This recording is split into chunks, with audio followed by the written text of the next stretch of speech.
rungbol tu zelal thiang hlim hi ze zadu malaitle ze thangvele le tefa pani nani turin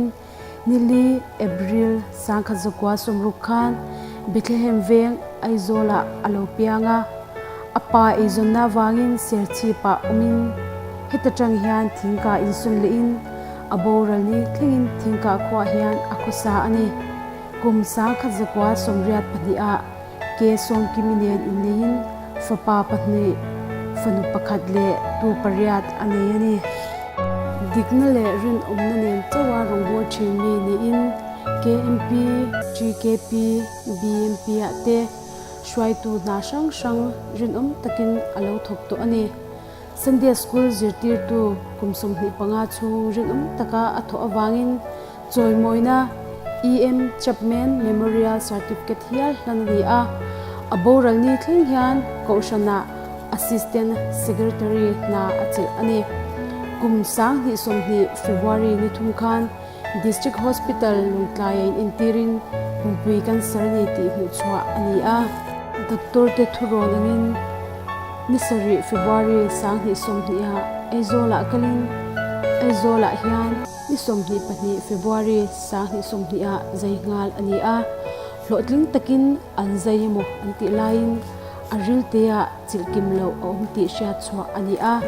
ni som ni parok February sang ni som ni a zainan le ni in thachuak le me tura be sing sang tak an nei lain ni sari March sang ni som ni in rin ni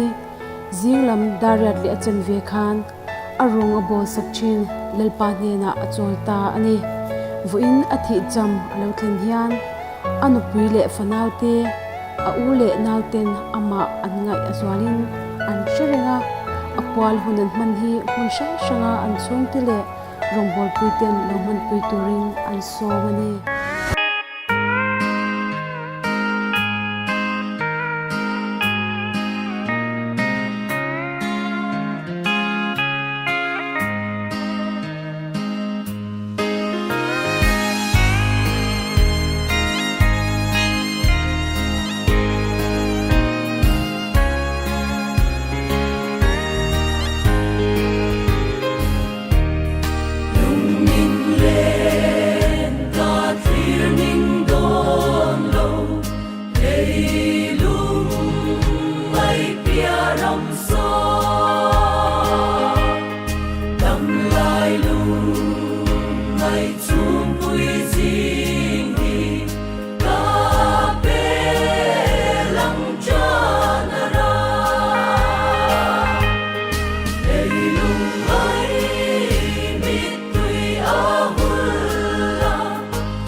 lung